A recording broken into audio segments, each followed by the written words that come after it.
उठाना ये अलग बात है। अगर हम अपने आप को अहले हदीस मानते हैं और कुरान और हदीस पर चलने वाला अपने आप को कहते हैं, तो फिर कुरान की ये आयत हम शादी ब्याह में क्यों नहीं पढ़ते और कुरान की इस आयत को अपने शादी ब्याह पर क्यों फिट नहीं करते? लक़द काना लकुम फी रसूलिल्लाहि उस्वतुन हसना। ओ लोगों, मेरा नबी तुम्हारे लिए नमूना है, मेरा नबी नमाज में भी तुम्हारे लिए नमूना है, मेरा नबी शादी ब्याह में भी तुम्हारे लिए नमूना है। हर साल जहेज के ऊपर तकरीरें हो रही हैं, मगर कोई फर्क नहीं हो रहा है। गरीब बाप बेचारा लड़की की शादी कैसे करे, समाज में कोई समझने वाला नहीं है। या तो वो लोगों के सामने भीख मांगे और अपनी बेटी के जहेज का इंतजाम करे, या वो बेचारा सब्र करे और इस उम्मीद में लगा रहे कि मेरे पास पैसे का इंतजाम हो जाए तो मैं अपनी लड़की की शादी करूंगा। 30-30 साल की गरीब लड़की आज जवानी की दहलीज को पार कर रही है। आज गरीबों की लड़कियां अपनी इज्जत और आबरू की हदों को क्रॉस कर रही हैं, अपनी इज्जत और आबरू की लिमिट को क्रॉस कर रही हैं। मेरे प्यारे भाइयों, अगर वो गरीब की बेटी के कदम अगर बहक गए, मुझे बताओ उसका जिम्मेदार कौन होगा? आपने नमाज तो रसूल के तरीके के मुताबिक पढ़ी, आपने रोजा तो नबी के तरीके के मुताबिक रखा, आपने हज तो नबी के तरीके के मुताबिक किया, मगर माफ कीजिएगा, आपके शादी ब्याह में रस्म और रिवाज की जो लंबी लिस्ट है उसको अगर आपने नहीं तोड़ा और उसको आपने खत्म नहीं किया तो आपने इस आयत पर अमल नहीं किया। लक़द कान लकुम फी रसूलिल्लाहि उस्वतुन हसना, कि तुम्हारे लिए अल्लाह के रसूल की जिंदगी नमूना है। नहीं मौली साहब, सदियों से ये रस्म चली आ रही है, जहेज की रस्म और बारात की रस्म सदियों से चली आ रही है। इसे तोड़ना इतना आसान काम नहीं है। आओ मैं तुमको बताऊं कि मेरे नबी ने रस्मों को कैसे तोड़ा है। मेरे नबी तो दुनिया में इसीलिए आए थे कि रस्मों को खत्म करें। इंसानियत के कंधों पर रस्म रिवाज की जो बेड़ियां थी, जो जंजीरें थी, अल्लाह के प्यारे नबी रस्म रिवाज की उन बेड़ियों को तोड़ने के लिए दुनिया में आए थे। जब अल्लाह के नबी दुनिया में आए तो एक रस्म ये भी थी कि लड़कियों को लोग अपने घरों में पैदा होने को हकीर मानते थे। लड़कियां पैदा होती थी तो अरब के अंदर बहुत सारे कबीले ऐसे भी थे जो लड़कियों के पैदा होने के बाद उनको जिंदा जमीन में दफन कर देते थे। लड़कियों को बोझ माना जाता था, लड़कियों को कलंक माना जाता था। मेरे नबी ने आकर के ये तालीम दी, ओ बेटी वालों, बेटी बोझ नहीं है, बेटी कलंक नहीं है, बेटी तो रहमत बन करके आती है, बेटी तो अपने बाप को जन्नत का टिकट देने के लिए आती है, बेटी तो अपने बाप को जहन्नम से बचाने के लिए आती है। अल्लाह के नबी ने आकर के ऐलान किया, मनिबतुलिया मिन हाज़िहिल बनाति शैआ कुन्न लहू सित्रम मिनन नार। जिसको अल्लाह ताला बेटी दे करके आजमाए, जिसके घर में बेटी पैदा हो जाए और बेटी की सही तरीके से वो परवरिश करे, बेटी को सही तरीके से वो पाल ले, तो वो बेटी अपने माँ बाप को जहन्नम की आग से बचाने का काम करे। और जानते हो, अल्लाह के नबी अपनी बेटियों से बहुत प्यार करते थे। आज तो कितने लोग हैं बेटी अपने बाप से बात करने से कतराती है। वही बाप जो बेटे से प्यार से बात करता है, बेटी से प्यार से दो बातें करना भी बाप को पसंद नहीं है। सुन लो, अगर कोई अपनी बेटी के साथ ऐसा व्यवहार करता है, कान खोल करके सुन ले, ये जनाब मोहम्मद रसूलुल्लाह सल्लल्लाहु अलैहि वसल्लम का तरीका नहीं है, ये मेरे नबी की सीरत नहीं है। मेरे नबी तो अपनी बेटियों से इतना प्यार करते थे। तिरमिजी की रिवायत है, अम्मा आयशा फरमाती हैं, जब अल्लाह के नबी की बेटी फातिमा आपसे मिलने के लिए आती थी, अल्लाह के नबी अपनी बेटी के इस्तिकबाल में खड़े हो जाते थे, अपनी बेटी का वेलकम करते थे और अपनी बेटी के हाथों को चूम लेते थे और अपनी बेटी को अपने बगल में अपनी सीट पर अल्लाह के प्यारे नबी बिठाते थे। अपनी बेटियों से इतना प्यार करते थे अल्लाह के नबी, अपनी बेटियों की आंख में कभी आप आंसू नहीं देख पाते थे। हजरत ज़ैनब रज़ी अल्लाह तआला अन्हा जब अपने शौहर को छुड़ाने के लिए अपना हार लेकर के आती हैं और मुसलमानों को वो हार देती हैं जो हजरत ज़ैनब को उनकी शादी के मौके पर उनकी माँ ने दिया था, जब अल्लाह के रसूल के सामने वो हार लाया जाता है, अल्लाह के नबी की आंखों से आंसू बहने लगते हैं। अल्लाह के नबी के दिल को तकलीफ पहुंचती है कि आज मेरी बेटी को अपने शौहर को बचाने के लिए वो हार देना पड़ रहा है। अल्लाह के नबी सहाबा से कहते हैं कि हो सके तो ज़ैनब का हार वापस कर दो और अबुल आस को रिहा कर दो। सहाबे किराम ने हजरत ज़ैनब को वो हार वापस कर दिया। मेरे नबी तो अपनी बेटियों से इतना प्यार करते थे कि अपनी बेटियों की आंख में आंसू नहीं देख पाते थे। आपकी सबसे छोटी बेटी हजरत फातिमा, आप उनकी शादी करते हैं हजरत अली के साथ। आज हमारी लड़कियों के अच्छे अच्छे रिश्ते आते हैं, हम ठुकरा देते हैं। लड़का मौलवी है, लड़का हाफिज है, 5-10 हज़ार रुपये महीना कमा रहा है, हमारी बेटी को ऐशो आराम से नहीं रख पाएगा। मेरे प्यारे भाइयों, कब तक आप दुनियावी चीज़ों को तरजीह देंगे और कब तक आप दीनदारी को पसे पुष्ट रखेंगे, दीनदारी को आप कुर्बान करेंगे? कब तक आप ऐसा करेंगे? अल्लाह के नबी ने अपनी सबसे लाडली बेटी हजरत फातिमा की शादी हजरत अली के साथ की। और माफ कीजिए, हजरत अली के पास कोई सरकारी नौकरी नहीं थी, कोई बड़ा बिजनेस नहीं था, कोई बहुत बड़ी प्रॉपर्टी नहीं थी, बल्कि जब अल्लाह के नबी ने अपनी बेटी की शादी की तो हजरत अली के पास तो अपना वलीमा करने का इंतज़ाम भी नहीं था, अपनी बीवी को मेहर देने का इंतज़ाम भी नहीं था। वो तो अल्लाह के रसूल ने उनको मशवरा दिया कि जाओ तुम अपनी ज़रा बेच करके आओ, और उससे उन्होंने वलीमा का इंतज़ाम किया और अपनी बीवी को मेहर देने का इंतज़ाम किया। अल्लाह के रसूल ने अपनी सबसे लाडली बेटी की शादी हजरत अली के साथ की, जो पैसे वाले नहीं थे, जो बहुत खूबसूरत नहीं थे, बहुत दौलतमंद नहीं थे, मगर कैरेक्टर बहुत अच्छा था, अखलाक बहुत अच्छा था, दीनदार थे और नबी के चहेते थे, नबी के लाडले थे। नबी ने अपनी लाडली बेटी की शादी हजरत अली के साथ। मेरी प्यारी माँ बहनों, अगर आपने अपनी बेटी के लिए किसी राजकुमार को चुन के रखा है, जरा इस हदीस को अपने सामने रखना। हजरत फातिमा हजरत अली के घर में आती हैं और इतनी गुर्बत की जिंदगी गुजारती हैं कि हजरत अली के घर में नबी की लाडली बेटी को चक्की भी चलाना पड़ता है, अपने हाथों से सारे काम करने पड़ते हैं। हजरत फातिमा के हाथों पर चक्की चलाने की वजह से निशान भी पड़ जाते हैं, उनके हाथों पर नील भी पड़ जाते हैं। नबी की लाडली बेटी और उसके हाथों पर निशान पड़ जाते हैं। हजरत फातिमा को पता चला मेरे बाप के पास, मेरे अब्बू के पास कुछ गुलाम आए हैं, कुछ नौकर चाकर आए हैं। हजरत फातिमा अल्लाह के रसूल के पास आती हैं कि मुझे भी कुछ नौकर चाकर मिल जाए, मुझे भी कुछ सहारा मिल जाए, मेरे घर के कामों में मेरा हाथ बटाने के लिए कोई नौकर मिल जाए। जब हजरत फातिमा आती हैं, बुखारी के अल्फाज हैं, अल्लाह के नबी से मुलाकात नहीं होती, अल्लाह के नबी से मुलाकात नहीं होती, तो हजरत फातिमा वापस चली जाती हैं और हजरत आयशा से कहती हैं कि मेरे अब्बा जान आए तो उनको ये पैगाम पहुंचा दीजिएगा कि आपकी बेटी आई थी और आपकी बेटी को एक गुलाम की ज़रूरत है, आपकी बेटी अकेली काम करते करते थक जाती है, उसके हाथों में निशान पड़ गए हैं, आपकी बेटी को एक गुलाम की ज़रूरत है। शाम को जब अल्लाह के नबी घर आए, हजरत आयशा ने पूरा वाक़या आपको सुनाया।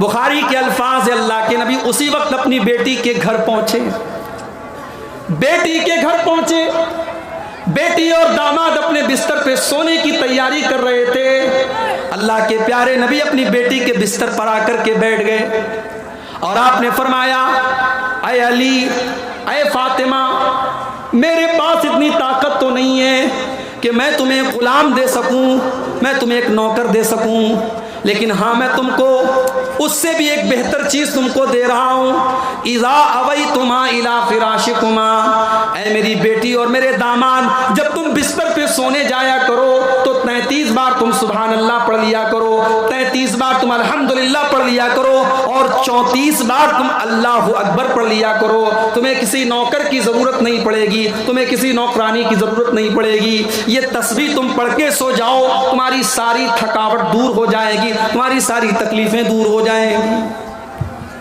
ये नबी की तरबियत का तरीक़ा था अपनी बेटियों का। ऐसे तरबियत की है अल्लाह के नबी ने अपनी बेटियों का।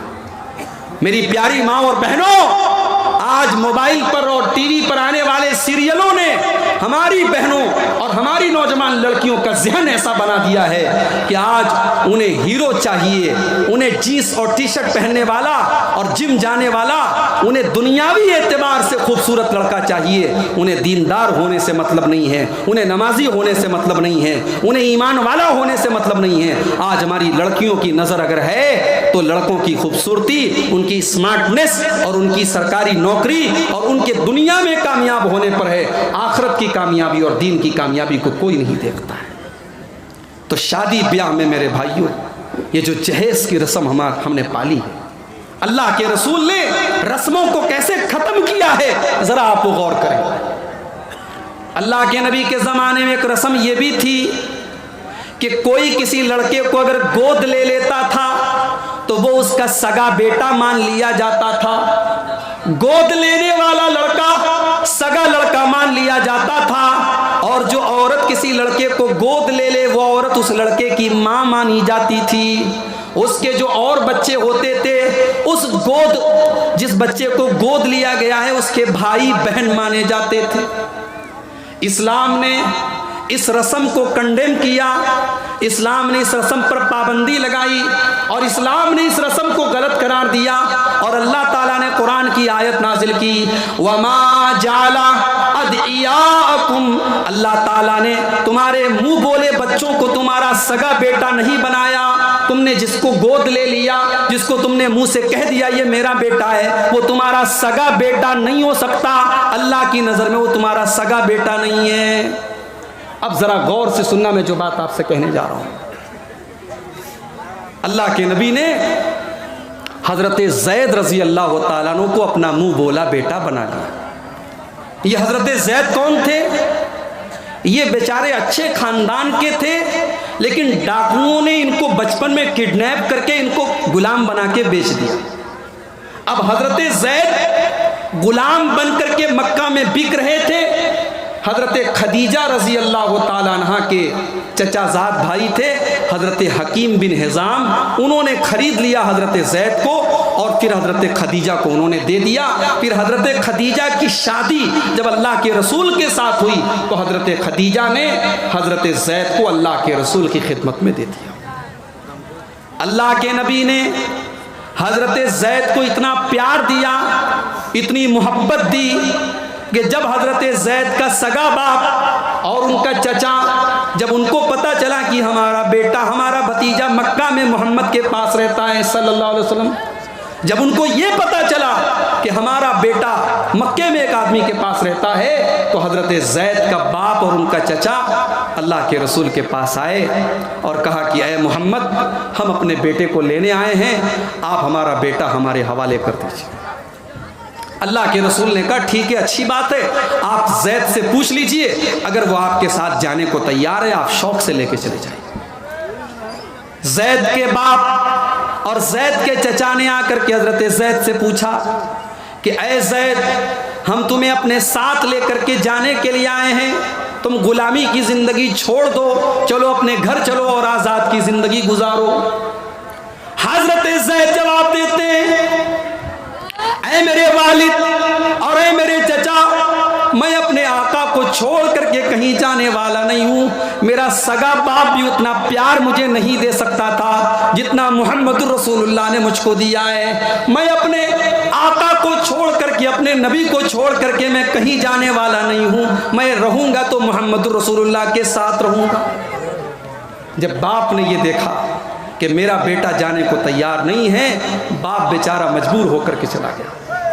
अल्लाह के रसूल इतना खुश हुए, आपने आकर के मक्के में ऐलान किया, आज से ज़ैद मेरा बेटा है और मैं इसके बाप के जैसा हूँ और मेरी प्रॉपर्टी का वारिस भी ज़ैद बनेगा। आपने ऐसा ऐलान कर दिया और पूरे मक्का में लोग हजरत ज़ैद को ज़ैद बिन मोहम्मद कहने लगे।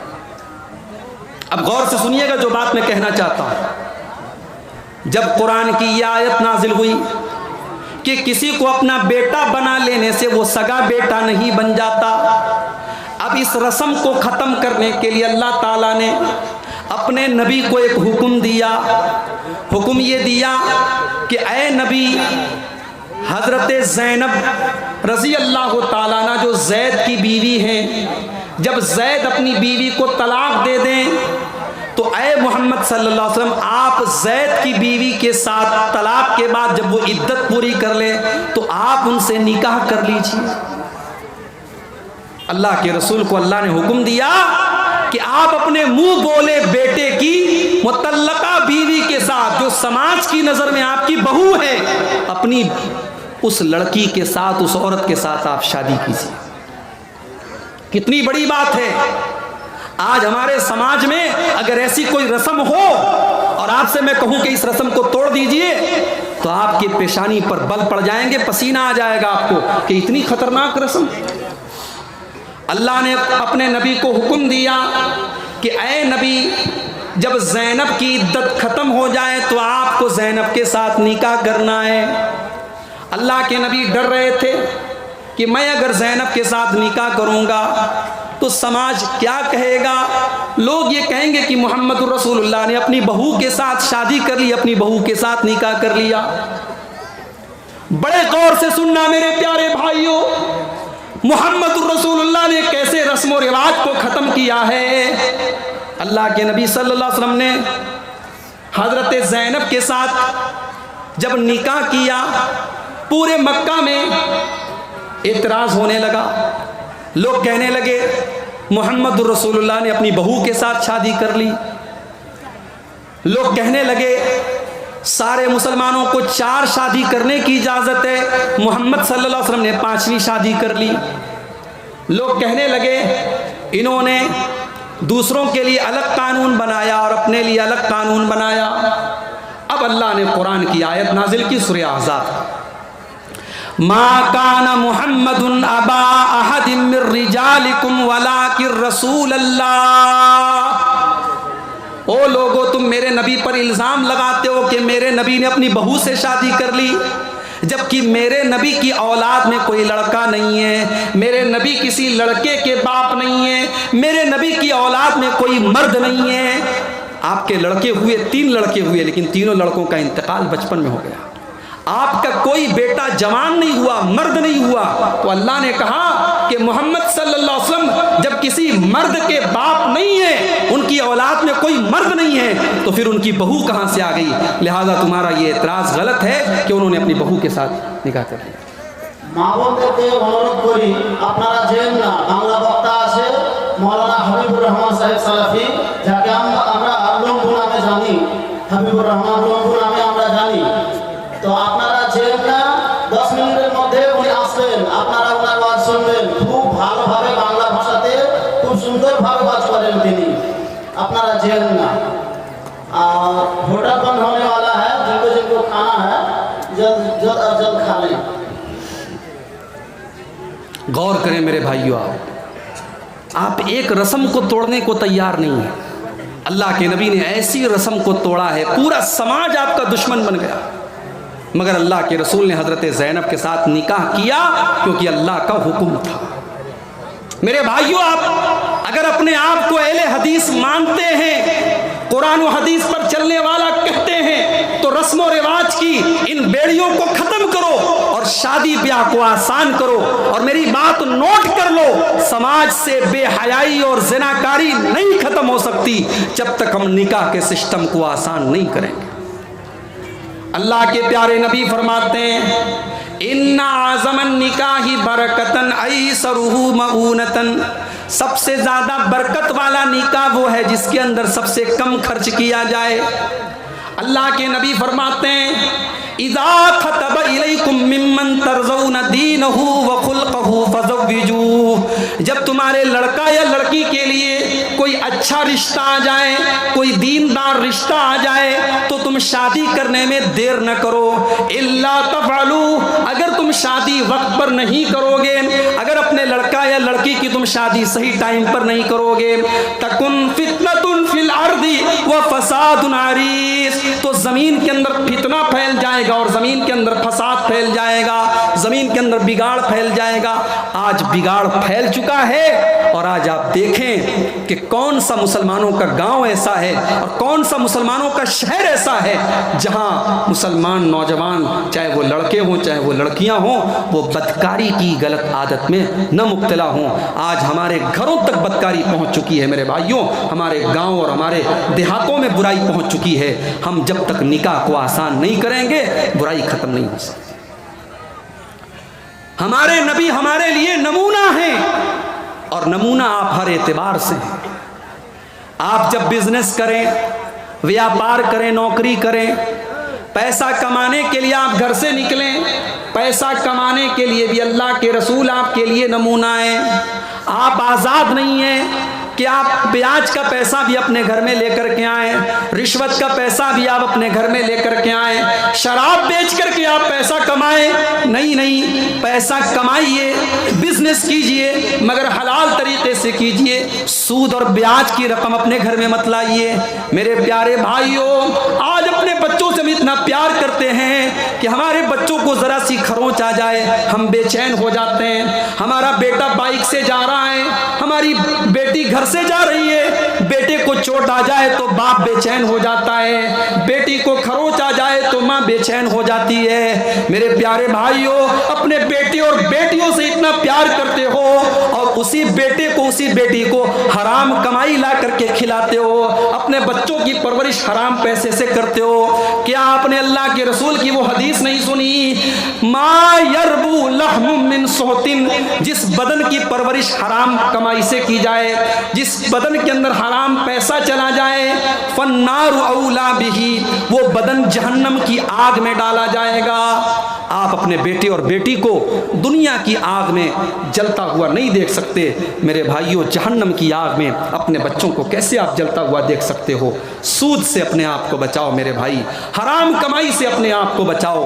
याद रखो, कल क़यामत के दिन हमसे सवाल किया जाएगा कि हमने पैसा कहाँ से कमाया और कैसे कमाया। और ये क़यामत की निशानी भी अल्लाह के रसूल सल्लल्लाहु अलैहि वसल्लम ने बताई है कि याती अलन्नासी ज़मानुन ला युबालिल मरउ मिन अयना अख़ज़ल माल, कि एक ऐसा दौर भी आएगा जब लोग परवाह नहीं करेंगे कि पैसा हलाल तरीके से कमा रहे हैं या हराम तरीके से कमा रहे हैं। मुझे लोगों ने बताया कि इस इलाके में सूद का रिवाज भी बहुत तेज़ी से बढ़ रहा है। लोग सूद की रकम खा रहे हैं और उसको सूद समझ भी नहीं रहे हैं। मेरे भाइयों, सूद सूद है, ब्याज ब्याज है। हम उसका नाम बदल करके इंटरेस्ट रख दें, हम उसका नाम बदल करके कुछ और रख दें, लेकिन ब्याज ब्याज रहेगा, शराब शराब ही रहेगी, ज़िना ज़िना ही रहेगा। नाम बदल देने से कोई हराम चीज़ हलाल नहीं हो जाती। तो अल्लाह ने फरमाया, लक़द कान लकुम फ़ी रसूलिल्लाहि उस्वतुन हसना, तुम्हारे लिए अल्लाह के रसूल की ज़िंदगी बेहतरीन नमूना है। हमें और आपको आज इस पहलू पर गौर करने की ज़रूरत है कि हमारे नबी क्या सिर्फ नमाज में हमारे लिए नमूना है, क्या सिर्फ रोज़ा में हमारे लिए नमूना है? जी नहीं, हमारे रसूल अकरम सल्लल्लाहु अलैहि वसल्लम ज़िंदगी के तमाम मामलात में हमारे लिए नमूना है।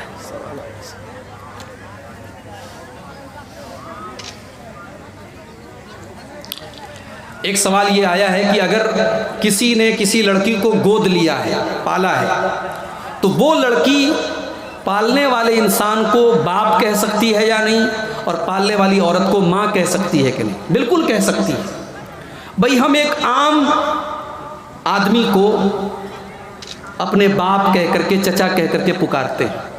एक आम औरत को जो बूढ़ी है हम उसको माँ कह करके पुकारते हैं। हमारे माँ कह देने से वो हमारी माँ नहीं हो जाती, हम एहतराम के तौर पे माँ कहते हैं। तो जाहिर है कि अगर किसी ने किसी बच्चे को गोद लिया है तो वो अगर माँ की तरह परवरिश कर रही है, वो बाप की तरह परवरिश कर रहा है, तो वो लड़का या लड़की उसको माँ कह सकती है, उसको बाप कह सकता है।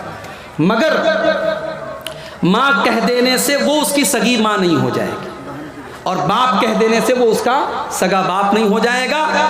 और वल्दियत में हमेशा उसके असल बाप का नाम ही लिखा जाएगा और जब उस लड़का या लड़की की शादी होगी, निकाह के टाइम भी उसका जब नाम लिया जाएगा तो असल जो बाप का नाम है वही नाम लिया जाएगा। और सरकारी कागजात भी जब बनवाए जाएं तो कोशिश की जाए कि असल वालिद का नाम ही लिखा जाए, ताकि किसी तरीके की गलतफहमी न हो। इस्लाम ने इस पर बड़ी सख्ती से जोर दिया है कि वल्दियत किसी की तब्दील नहीं होनी चाहिए, जो जिसका बाप है उसके असल बाप का नाम ही उसके साथ लेना चाहिए। और यहाँ एक बात और भी याद रखिए कि अगर किसी ने मान लीजिए किसी बच्चे को गोद लिया, अब पहले से उसके कुछ लड़के या लड़कियां हैं, तो अब इसने जिस बच्चे को गोद लिया अगर उसको दूध पीने की उम्र में दूध पिला दिया, यानी वो बच्चा या बच्ची 2 साल के अंदर उसको गोद लिया और उसको दूध पिला दिया 2 साल के अंदर, तब तो वो सब आपस में भाई भाई बन गए, भाई बहन बन गए। लेकिन अगर उसको मान लो 2 साल के बाद लिया या दूध नहीं पिला सकी, तो फिर ये आपस में भाई बहन नहीं माने जाएंगे। इस औरत के जो पहले से बच्चे हैं वो उसके सगे भाई बहन के बराबर नहीं माने जाएंगे। जब ये लड़का या लड़की जवान होगा तो फिर इसको बाकी लड़के या लड़कियों से जैसा शरीयत का हुक्म है पर्दा करना पड़ेगा और शरीयत के हुक्म के मुताबिक चलना पड़ेगा। तो मेरे भाइयों, आज हमें और आपको इस पर भी गौर करने की ज़रूरत है। हम मस्जिद में जाते हैं, माशाअल्लाह माथे पर सजदे का निशान है, माशाअल्लाह चेहरे पर भरपूर दाढ़ी है, हम अच्छे हैं, दीनदार हैं, मगर घर के अंदर जब हम जाते हैं हमारी बीवी के साथ हमारा सलूक कैसा है, हमारे बच्चों के साथ हमारा सलूक कैसा है। बहुत सारे लोग हैं समाज की नज़र में बहुत अच्छे हैं, गांव वालों की नज़र में बहुत अच्छे हैं, मगर उसकी बीवी से जाके पूछो, बीवी बताएगी कि वो कितने अच्छे हैं। याद रखो, इंसान जब घर से बाहर निकलता है लाख मेकअप करके निकले, लाख अपने चेहरे पर मुस्कुराहट सजा करके निकले, लाख अच्छा बन करके निकले, मगर इंसान कितना अच्छा है ये उसके बच्चे जानते हैं, उसकी बीवी जानती है, उसके घर वाले जानते हैं। इसलिए अगर अच्छा बनना है तो सबसे पहले अपने घर वालों के लिए अच्छे बनो, अपनी बीवी के लिए एक अच्छे शौहर बनो, अपने बच्चों के लिए एक अच्छे बाप बनो, अपने माँ बाप के लिए एक अच्छी औलाद बनो।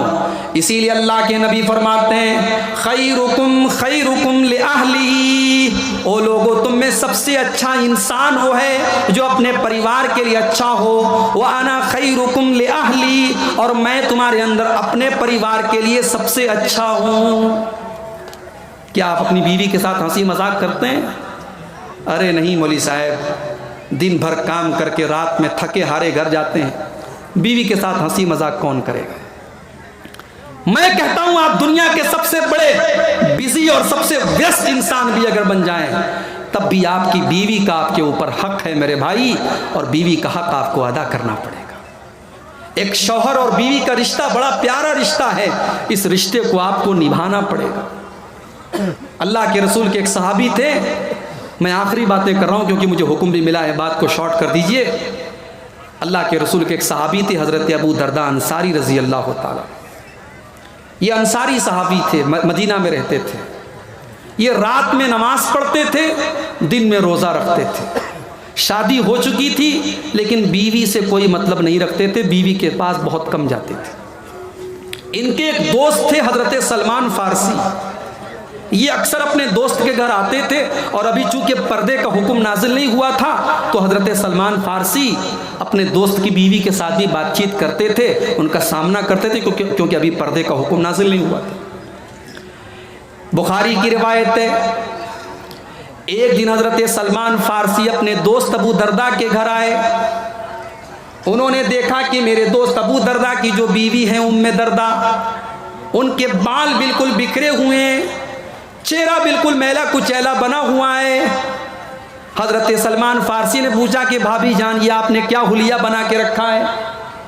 आपका चेहरा इतना उतरा हुआ क्यों है? आपके बाल इतने बिखरे हुए क्यों हैं? आप तो शादीशुदा औरत हैं, आपको तो बन संवर के रहना चाहिए, बनठन करके रहना चाहिए, अपने शौहर के लिए सज धज के रहना चाहिए। गौर करें हमारी माएँ बहनें, जलसे में जाना है तो बड़ी खुशबू लगा के और बड़े मेकअप करके जाती हैं, शादी ब्याह में जाना है तो नई वाली साड़ी निकाल के जाती हैं, और शौहर बेचारा वो जब घर में आता है तो उसके सामने कभी बनना संवरना और अपने आप को सजाना संवारना इसको ज़रूरी नहीं समझती। याद रखिए, ये शौहर का हक है कि बीवी उसके लिए सजे और संवरे। तो हजरत सलमान फारसी ने कहा कि भाभी जान, ये आपने क्या हुलिया बना के रखा है, आपका बाल ऐसा बिखरा हुआ है, चेहरा इतना मैला कुचैला है, क्या बात है।